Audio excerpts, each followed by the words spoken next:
آیت 56 میں جو بات آئی ہے کہ بعد اصلاح یا، یعنی یہ جو طوفان میں جو باقی صرف وہی لوگ بچے جو صحیح تھے، تو باقی ساری برائی ختم ہو گئی، تو یہ ہو سکتا ہے اسی کا ریفرنس ہو۔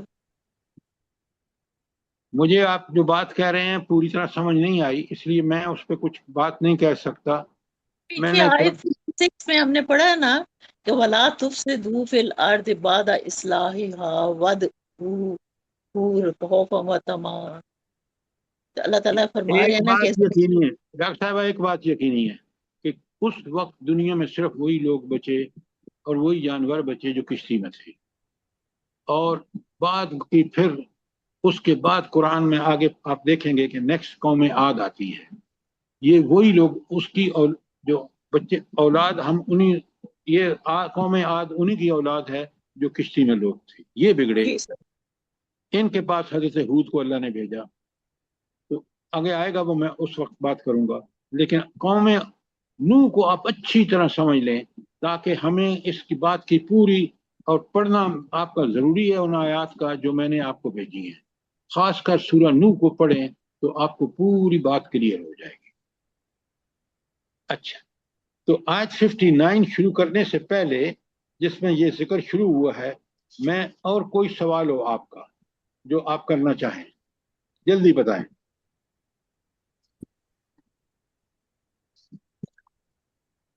سوال آپ کم ہی کرتے ہیں، کوئی سوال ہے آپ کا؟ اچھا، اب مجھے یہ بتائیں۔ جی سر ایک وضاحت ہے جو پہلی آیت تھی جس میں جب منکروں کو جہنم کی طرف ڈالا جائے گا، وہ پھر سفارشیوں کو کہیں گے کوئی ہے ہمارا سفارشی، تو آپ غالباً فرما رہے تھے کہ یہ ان سفارشیوں کو ڈھونڈ رہے تھے جو ان کے دنیا کے اندر پوجا کرتے تھے، تو وہ تو اس وقت پہلے ہی ان سے بری ذمہ ہو چکے ہوں گے، وہ اس دن تو ان کو نہ وہ سفارشی کام آئیں گے نہ وہ، بلکہ ان پہ وہ لعنت کر چکے ہوں گے ایک دوسرے، تو یہ تو پھر جنرلی ایک لگتا ہے کہ وہ ایک پکار ہوگی کہ کوئی ہمیں بچا سکتا ہے، اس طرح کی مجھے لگتا ہے بات ہے۔ آپ کی بات مجھے سمجھ میں نہیں آئی، سوال اگر ہے تو بڑا کلیئرلی کریں تاکہ میں آپ کو اس کا جواب دے سکوں۔ سر جو پہلی اپنے آیت ہے غالباً 52 جس میں جہنمیوں کو جب اپنا انجام نظر آئے گا تو وہ کہیں گے کہ کوئی ہے سفارشی ہماری سفارش بھائی وہ کرنے والا، آخرت کی بات ہے، وہ نوید بھائی وہ آخرت کی بات ہے کہ ٹھیک، آخرت میں یہ جواب سوال ہوگا اور وہاں وہ کہیں گے۔ تو اس وقت تو وہ پہلے ہی جو دنیا میں جن کی وہ سفارش پہ انہوں نے انحصار کیا تھا وہ تو پہلے ہی ان سے مبرہ ہو چکے ہوں گے، آزاد کے ایک دوسرے پہ وہ لعنت کر چکے ہوں گے، کہ وہ تو وہ بھی جہنم میں جا رہے ہوں گے یہ بھی، تو یہ لگتا ہے کوئی اور جنرلی کہہ رہے ہیں کہ کوئی ہے ہماری سفارش کرنے والا، یہ تھوڑا میرے ابہام تھا کہ ان دیکھیں سفارشیوں سے اس تو کا اس مضمون سے تعلق نہیں ہے، وہ جو بات آپ فرما رہے ہیں کہ وہ پریشان ہو کے کہیں گے ہے کوئی سفارشی جو ہماری مدد کرے، وہ آخرت میں جب ان کو کوئی نظر نہیں آئے گا سارا سوائے اللہ کے حکم کے، اور اللہ عین عدل کے مطابق وہ سفارشی غائب ہوں گے، کیوں؟ وہ اپنے مشکلات میں ہوں گے، یہ جس نے ان کے پیچھے چلا وہ اپنی مشکلات میں ہے، اور اب وہ ٹھیک، کہہ رہا ہے کہ وہ تو میری کوئی مدد نہیں کر رہے۔ دوسرا جو انبیاء نے کہا وہ سارا سچ ہے کیونکہ میرے سامنے جہنم دہک رہی ہے، لہذا وہ بات آخرت کی بات ہے۔ دنیا میں جو گمراہ ہیں جنہوں نے انکار کیا ہے انبیاء کا، قرآن کا، ایمان نہیں لائے، پھر ایک تو منکر ہے نا جو انہوں نے انکار کیا، دوسرے وہ ہیں جنہوں نے تکذیب کی، کہ جھٹلانا صرف زبان سے نہیں کہ ہم نہیں مانتے، انہوں نے کہا کہ ہم ان کے خلاف، یہ جو آج آپ دیکھ رہے ہیں نا اقدام، سود کے کاروبار کے بینک گلی گلی کھلے ہوئے ہیں، کیوں؟ ٹھیک، اس لیے کہ اللہ نے اس سود کی لعنت سے آج خود کیپٹلسٹ سسٹم تنگ ہے تنگ نہیں ہے؟ بتائیں مجھے۔ ہاں مانتے نہیں ہیں لیکن ظاہری بات نئے نئے طریقے نکالتے ہیں، حالانکہ فیل ہو چکا ہے، ہاں، بالکل۔ تو یہ اسی طرح یہ جب بھی آپ اللہ کے راستے کو چھوڑ کے دوسرا راستہ اختیار کریں گے، وہ گمراہی کا راستہ ہے، وہ جہنم کا راستہ ہے، وہ ناکامی کا راستہ ہے، رسوائی کا راستہ ہے۔ تو یہ جو لوگ طاغوت کا دیکھیں نا، سب سے بڑا طاغوت امریکہ اس لیے ہے کہ وہ کبھی نہیں چاہے گا کہ دنیا میں اسلام نافذ، اور وہ ہر کوشش کر رہا ہے، اور اس نے مسلمان ملکوں میں اپنے ایجنٹ تلاش کر لیے ہیں۔ ہمارا ایجوکیشن سسٹم، میں خود اس سے نکلا ہوں، میں آپ کو بتا رہا ہوں کہ وہ ہمیں کہتا ہے دنیا میں پیچھے لگ جاؤ، ایسا یہ نہیں ہے۔ ہاں ظاہری بات، دنیا کو اپنا اس لیے ان چیزوں کو سمجھیں، اور اللہ کی یہ ہدایت جو ہمارے پاس من و ان اسی شکل میں موجود ہے، کیونکہ حفاظت اللہ تعالیٰ، ہم اس سے فائدہ اٹھائیں۔ اچھا، اب دیکھیں، اگر کوئی سوال نہیں ہے تو ہم چلتے ہیں پہلی آیت پر۔ اب 5 منٹ رہ گئے ہیں جو کور کر سکوں گا، لیکن آپ کا کوئی سوال ہو، آج بھی ہو، کل بھی ہو، تاکہ ہم ان واقعات کو، یہ تذکیر بے ایام اللہ ہے کہ اللہ کے وہ دن جب ان قوموں پر نافرمانی کی وجہ سے، صرف نافرمانی نہیں، اللہ نے مہلت بھی دی، اس کے باوجود جب مذاق ان پر اللہ تعالیٰ کا عذاب آیا تو اس کو ایام کہتے ہیں، خاص دن۔ یہ ہے تذکیر بے ایام اللہ، کہ میں اور آپ ان کو پڑھ کے کہ اللہ کی باقی قوموں کے ساتھ اللہ کا کس طرح معاملہ کرتا ہے وہ ہم سمجھ لیں، اور ہم اپنی زندگی کی اصلاح کر لیں، ہم سیدھے راستے پہ آ جائیں، صراط مستقیم پہ آ جائیں۔ یہ ہے ان کا لب لباب، اور یہ ہے تذکیر جس کا مجھے اور آپ کو پوری طرح احساس کر کے پڑھنا چاہیے۔ اب ہم شروع کرتے ہیں آیت 59، پہلی آیت جو حضرت نوح کے بارے میں ہے، اور یہ ہے 59 تا 64 آیات، یہ ساری آیات میں انہی کا ذکر ہے۔ لَقَدْ أَرْسَلْنَا نُوحًا إِلَىٰ قَوْمِهِ، اللہ تعالیٰ فرماتے ہیں کہ ہم نے نوح علیہ السلام کو بھیجا، کس کے لیے؟ اپنی قوم کی طرف بھیجا۔ ہم نے بھیجا تھا نوح کو اس کی قوم کی طرف، تو انہوں نے کہا فقالا، تو اس نے کہا، کس نے؟ حضرت نوح نے، یا قوم اعبدوا اللہ ما لکم من الہ غیرہ، اے میری قوم کے لوگوں، اللہ کی بندگی کرو، تمہارا کوئی معبود اس کے سوا نہیں ہے۔ پہلے تو مجھے آپ معبود کے معنی بتائیں، جلدی سے بتائیں آپ ارم، مجھے معبود کا معنی کیا ہے؟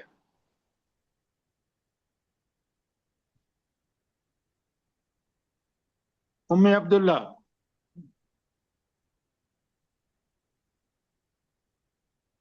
ناظرہ بابی، آپ سب لوگ جاگ رہے ہیں، سوال سن رہے ہیں؟ جی سر، سن رہے ہیں۔ جی سر۔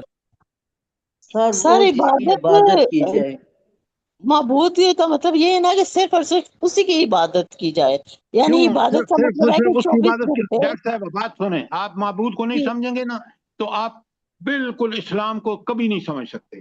آپ جی مجھے یہ سر، بتائیں، سوال سنیں، اللہ کی عبادت کیوں کرنی چاہیے؟ اس لیے کہ وہی ہمارا خالق، مالک، رازق، اسی نے ہمیں پیدا کیا، ہماری تمام ضروریات وہی پوری کر رہا ہے، اور تمام کائنات اسی کی مطیع ہے، ہمیں بھی اسی کی اطاعت کرنی چاہیے، اور عبادت کا مطلب ہے کہ 24 گھنٹے اس کی اطاعت میں رہنا ہے۔ بات آپ کی جیسے کہ ٹھیک ہے، سنیں، بڑے آگے بھی سنیں تاکہ ہم اس کو بڑے، اصل میں طاقت اور قدرت اس کے پاس ہے، ہماری دعائیں بھی وہی سنتا ہے، وہی ان کو قبولیت بخشتا ہے یا ریجیکٹ کرتا ہے۔ اگر اس کی طاقتوں کے خلاف ہم چلیں گے، دنیا میں بھی ذلیل ہوں گے، اور اس کا حکم نہیں مانیں گے تو آخرت میں بھی ذلیل ہوں گے۔ اس لیے جی سر، ہمارا فائدہ دیکھیں نا، اب یہاں ایک بڑا نوٹیبل پوائنٹ ہے، اللہ کا سب سے مفید اور اصلاح پسند شخص کون سا ہے؟ مجھے یہ بتائیں، دنیا کے لیے سب سے مفید انسان کون سا ہے؟ انبیاء۔ او بھائی، آپ کیوں نہیں کہتے کہ وہ شخص جو اللہ تعالیٰ کو ہی سب کچھ سمجھتا ہے، اگر وہ اللہ کا کہنا مانے گا وہ مفید انسان ہو، اگر اللہ کا کہنا نہیں مانے گا، کافر ہوگا اور تکذیب کرے گا تو اور بڑا کافر ہوگا، اور دنیا میں وہ اسی طرح ہوگا جس طرح آج کی دنیا ہے۔ تو اللہ کی عبادت ہی ہمیں انسان بناتی ہے. یہ ہے اس کا نقشہ. بات سمجھ آئی ہے کہ نہیں ڈاکٹر صاحبہ؟ جی سر الحمدللہ. اور یہ صرف اسی وقت ہے جب ہم اسی اکیلے کو معبود مانیں. جس سے آپ نے کہا نا کہ 24 گھنٹے اسی کی حکم کی اطاعت کریں، چاہے وہ نکاح و طلاق سے ہو، چاہے وہ آپ کے عقیدے ایمانیات سے ہو، چاہے وہ آپ کے اخلاق سے ہو، کہیں بھی ہو، آپ اسی کا حکم مانیں. انشاءاللہ آپ کو برکتیں ملیں گی دنیا میں اور آخرت میں جنت ملے گی. اگر آپ اس کو چھوڑیں گے تو اسی طرح ذلیل ہوں گے جس طرح آج کا مسلمان چھوڑ کر ذلیل ہے. قرآن سر برحق ہے اور اس کی حقانیت بالکل واضح ہے ہر طرح سے. یہ ہے معبود کا صحیح مفہوم کہ اگر معبود اس کو مانو گے تو پھر تم بندے بھی ٹھیک ٹھاک بن جاؤ گے خالص اسی کے، اور تم معاشرہ بھی تم سے فائدے اٹھائے گا، گھر والے اٹھائیں گے، ہر ایک تمہاری معیشت ٹھیک ہوگی، تمہاری معاشرت ٹھیک ہوگی، تمہاری سیاست ٹھیک ہوگی. کب؟ جب صرف اور صرف اس کے اللہ کے بندے بنو. جب طاغوت شیطان کے بندے بنو گے تو تم اللہ کے خلاف چل رہے ہوگے. اس کی ہر قسم کی آنت سے آپ ایاک نعبد و ایاک نستعین آپ کہتے ہیں نا، یہ ہے اس کا صحیح مفہوم معبود کا. ایاک نعبد، عبادت بھی اس کی اور مدد بھی اسی سے مانگی جائے گی. کیوں؟ وہی تنہا ایسی ہستی ہے جس کے اندر وہ خصوصیات ہیں. بات سمجھ آئی کہ نہیں آئی؟ معبود پہ سوال کیجئے تاکہ آپ پوری طرح سمجھیں، ہم اسی کو معبود سمجھیں. ڈاکٹر صاحب بات کلیئر ہے کہ نہیں؟ جی سر بالکل کلیئر ہے. تمام کائنات جس طریقے سے اللہ تعالیٰ کی اطاعت کر رہی ہے، انسان کو اس کے اپوزٹ نہیں جانا چاہیے، اسی طرح سے اس کو بھی کرنا چاہیے، یہ پھر بات آپ کامیابی ہوگی. 100% ٹھیک ہے. سر تو کائنات آپ کر رہے ہوتے ہیں تو ایک طرف کو تو آپ جا رہا ہوتا ہے، بیچ میں ایک بندہ الٹی سائڈ پہ چلنا شروع کرتا ہے تو وہ پھر کچل ہی نہیں، جاتا ہے. میری بات سنیں. آپ جب بات کہتے ہیں نا کہ سب کائنات اسی کے کہنے پہ چل رہی ہے، کائنات مجبور ہے. انسان کو خود اللہ تعالیٰ نے اختیار دیا ہے، چاہے مانو یا نہ مانو. مانو گے تو تم کس قسم کا انسان بنو گے؟ مومن بنیں گے. مومن بن کر تم اپنے خاندان، بچوں، ہر ایک کے لیے، ملک کے لیے، محلے کے لیے بہترین انسان ہوں گے. اور اگر اللہ کی بات نہیں مانو گے تم آج ہی کی طرح مسلمانوں کی طرح حیوان ہوں گے، حیوانوں سے بھی بدتر ہوں گے، زمین فساد سے بھر جائے گی. اللہ نے یوں ہی کوئی حکم نہیں دیا، اللہ کے حکم کے پیچھے بڑی حکمتیں ہیں. بات سمجھ رہی ہیں کہ نہیں سمجھ رہی ہیں؟ نہیں سر، اگر انسان اللہ تعالیٰ کی مرضی کے مطابق چلے گا تو تمام کائنات یہ اس کی دنیا رچ کے موافقت جنت کرے گی. بن جائے گی. بالکل آپ نے جی، ٹھیک کہا. یعنی ہر چیز اس کی خدمت میں لگی ہوئی ہے اور اس کو فائدہ پہنچائے گی بھرپور. اچھا، اب آپ ذرا یہ سوچیں کہ اللہ تعالیٰ فرما رہے ہیں کہ حضرت نوح کہتے ہیں اپنی قوم سے، یا قوم اعبدوا اللہ ما لکم من الہ غیر. وہ بتوں کی پوجا کرتے تھے، پتہ ان میں ساری برائیاں تھیں. تو اس نے کہا اللہ کے علاوہ تمہارا کوئی الہ نہیں ہے جس کے پاس وہ طاقت جو الہ کے پاس طاقت ہوتی ہے. تم نے الوہیت کی طاقتیں ان بتوں، ان گندے لوگوں میں سمجھ رکھی ہیں، وہ ہرگز نہیں ہے. انی اخاف علیکم عذاب یوم عظیم.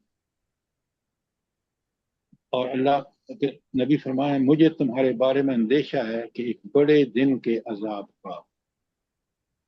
اچھا، یہ انبیاء کا کیا ہے بولیں جو اس آج کے اس ٹکڑے میں حضرت نوح نے فرمایا ہے. ایک لفظ ہے، اس قرآن بار بار استعمال کرتا ہے کہ انبیاء کس لیے آتے ہیں؟ انذار. انذار. اب دیکھیں یہ چھوٹا سا انذار نہیں ہے، بہت بڑا انذار. کہ اگر تم نے مخالفت کی، اللہ کے پیغام کی، یعنی نبی کی مخالفت کی، اس کی کتاب کی مخالفت کی، یاد رکھو وہ اتنا طاقتور ہے کہ اس کا ایک حکم تمہیں تہس نہس. یہ بہت بڑی وارننگ ہے. یہ بشیر اور نذیر کو سمجھیں کہ وہ بشارت دنیا اور آخرت کی دے رہا ہے، اور نذیر کا مطلب ہے کہ وہ تمہیں بتا رہا ہے کہ اگر تم نے اس مہلت کو جو دے رکھی اللہ نے فائدہ نہ اٹھایا اور اصلاح کی توبہ استغفار کر کے اصلاح کی طرف نہیں آئے، تمہیں اللہ تباہ و برباد کر دے گا جس طرح قوم نوح کو کیا. بات سمجھ آ گئی کہ نہیں آئی؟ اچھا، اب کل کا ہوم ورک آپ کا ایک تو یہ لکھیں سورہ اعراف ہم پڑھ رہے ہیں، اس کے بعد سورہ ہود ہے، اور اس کے بعد ہے سورہ شورا. یہ تین بڑی صورتیں ہیں. حالانکہ مکی صورتوں میں اکثر جگہوں پہ انبیاء کے معاملات آئے ہیں. ان تین جگہوں پہ انبیاء کی دعوت کیا تھی مجھے الگ الگ بتائیں گے آپ، اور اس دعوت میں کیا فرق ہے سورہ ہود اور سورہ اپنا آراف بھی، اور سورہ آراف اور اس کی سورہ شورا کی کیا فرق ہے، یہ آپ نے کل مجھے بتانا ہے. پڑھ کے آئیے، کل انشاءاللہ اس پہ بحث ہو. آج کا مضمون آپ نے سمجھ لیا کہ یہ تذکیر بے ایام اللہ جو ہے، جو ان آیات کا مفہوم ہے وہ بھی سمجھ لیا آپ نے، اور عبادت بھی سمجھ لی، معبود بھی سمجھ لیا. یہ بڑا ضروری ہے، بنیادی اصطلاحات ہیں جن کے بغیر، سمجھے بغیر، جن کا کانسیپٹ کلیئر ہوگا تو ہمیں پتہ چل جائے گا کہ دنیا میں معبود اگر اللہ کو بنایا تو پھر آپ کا معاملہ ٹھیک ہو جائے گا. اگر اللہ کو معبود چھوڑ کے بتوں اور اس کو بنایا تو انسان ذلیل و رسوا. کوئی سوال آپ کا؟ آج کی بحث آپ کے نزدیک اس قابل تھی کہ ہم نے جو وقت لگایا ہے تاکہ سمجھنے اس بات کو ٹھیک تھا، یا اس میں کوئی آپ تجویز دیتے ہیں؟ سر بہت اچھی ڈسکشن ہوئی ہے، ماشاءاللہ، اللہ قبول کرے. جزاک اللہ خیر سر، بہت خوبصورت طریقے سے سمجھایا آپ نے. جزاک اللہ خیر. ربنا تقبل منا انك انت السميع العليم وتب علينا انك انت التواب الرحيم. سبحانك اللهم وبحمدك اشهد ان لا اله الا انت استغفر الله واتوب اليك.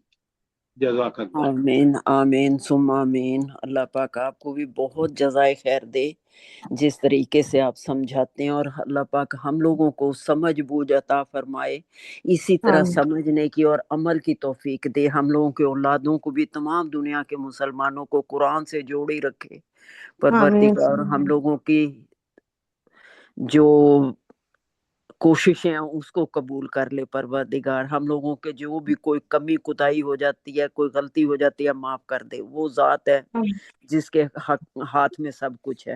اور جو بیمار ہے ان کو اللہ پاک صحت تندرستی والی زندگی دے، اپنی نعمتوں سے نوازے، اور جو اس دنیا سے رخصت ہو گئے ہیں ان کی آگے کی منزلیں آسان کرے، اور ہم لوگوں سے راضی ہو جائے پروردگار. ہم لوگوں کی توبہ کو قبول کر لے، ہم لوگوں کا یہ بیٹھنا قبول کر لے پروردگار.